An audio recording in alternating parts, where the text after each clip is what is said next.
Okay, good morning. I am, whenever this finds you, I am going to go through quickly some strength for Jiu-Jitsu and MMA. I'm going to give myself 5 minutes to do it, so my time is going to start in about 10 seconds when the beep goes off. I'm only doing it for 5 minutes because I promised myself I wouldn't keep talking. So I'm going to give myself my time. Here we go. Here's our count in. So here we go. Strength for and MMA. Okay, when we talk about strength, why do we need strength? So the first question is why?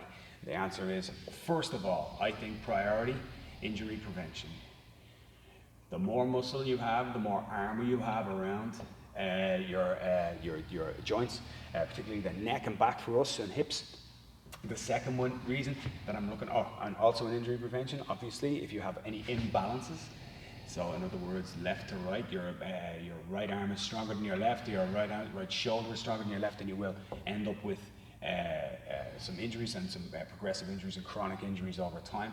I'm suffering from one of my hips at the moment, but that's another question. So injury prevention, injury imbalances. Performance is obviously a big deal.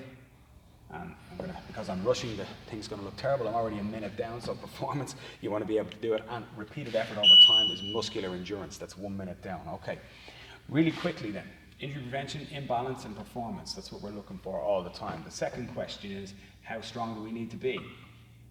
How strong do you need to be? How long is a piece of string? The answer is, if you're already a pretty strong guy, so if you come from a powerlifting, rugby, anything like that background, you're probably already strong enough.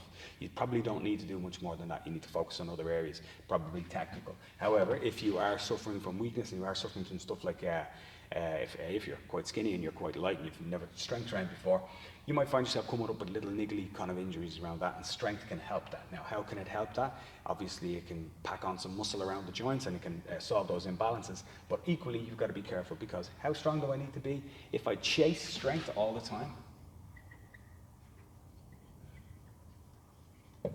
that can actually lead to injuries too. So in other words, if I go into the gym and I put all of my efforts into lifting heavy that day and I'm creating problems for myself in the gym, then there's not really much point, is it? The goal here is your sport or your martial art, okay? And that is the number one thing. So if it's any of this is affecting this, then that's a problem. It should affect it in a positive way. It should not affect it in a negative way. In other words, am I picking up injuries in the gym or am I picking up imbalances and problems in the gym when really I should be focusing here? When we talk about strength, guys, we are talking about our lower body, our upper, and the special considerations for us are trunk, neck, and grips. And these are special for BJJ. Okay. So everybody in the whole wide world in the gym uses lower body push and pull. And we use upper body push and pull. Examples of push exercise for your lower body: squat, single leg squat, any variation on the squat theme, pull, any variation on the hip motion or the deadlift theme. Deadlift, single leg deadlift, Romanian deadlift, squats, goblet squats, single leg squats, Bulgarian split squats, anything you want to do there. Okay, upper body, the bench, everybody knows that. The bench or the press, not the bench press. The press, I mean overhead. So anything you're pushing away and anything you're pulling towards. So pull up or row. All pull up and all row motions. Okay, simple as that. 3 to 5 sets of 3 to 5 reps. Each of these will get you pretty strong over time. Finally, the little thing here is we're going to talk about is trunk, neck, and grips. Trunk are good. We don't talk about things like your abs.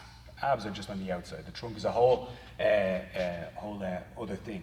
So the trunk, we do lots and lots of crunch motions in the gym. For Jiu-Jitsu and MMA, we want to be doing rotational work, heavy rotational, and bracing work, okay? So rotate and brace, okay?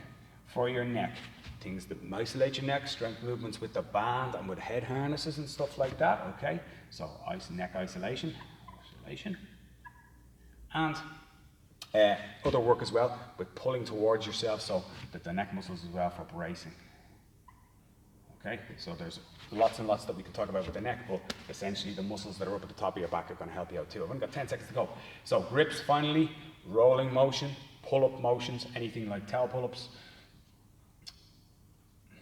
or forearm work. I'm about to run out of time. Okay, that's me done. So really quick little breeze through there, guys. 3 to 5 sets of 3 to 5 reps. I'm going to knock this off before it goes again. There we go. Essentially, it's your lower body session. Your upper body session will be the same, but pushing and pulling.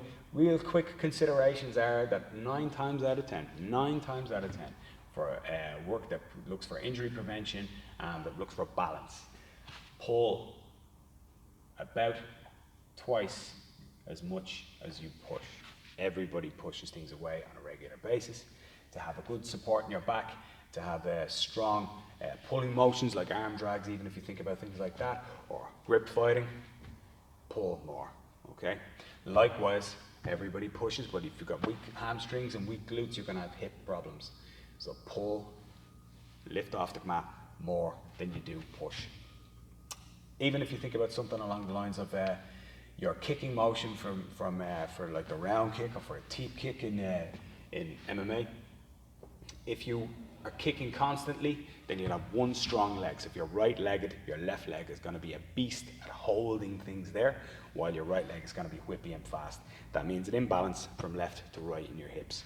So pulling and using single leg work is very, very important. Single arm work is important for the same reason when you do your upper body work. And finally, trunk to rotate and to brace. Rotations, okay, and bracing like planks. Stuff like planks, stuff like pallet presses, all of that kind of stuff here is really important, and probably much more important than crunching motions, okay? For your neck, isolation. I know a lot about the neck because I spent a couple of years kind of just focusing and studying and trying to keep myself out of surgery from my neck. Ultimately, the two things that I came across were the same, pretty much as for your thing, which is movement, moving around, and bracing against the band, pulling you forward, or even just like balancing. I did some balancing exercises against the Swiss ball where I just put my head against the Swiss ball and brace there. You can also use the head harness for isolation work for the neck muscles, left and right, up and down. But the key, I think, really is to have a very strong upper back. That means pull-ups, lots and lots of pull-ups, about 100 a week in any order. Grips. This motion here is so important for us, and being able to brace and hold grips. There's a technique to gripping as well in the gi, and it's going to save your life if you spend more time being technical about how you grip and how you hold. But for today, let's just focus on strength. Towel pull-ups are really, really good. Holding and bracing and isolating that grip motion there is really good as well. And anything that rotates here like this, like roll-ups and stuff like that, are also excellent. So that's it.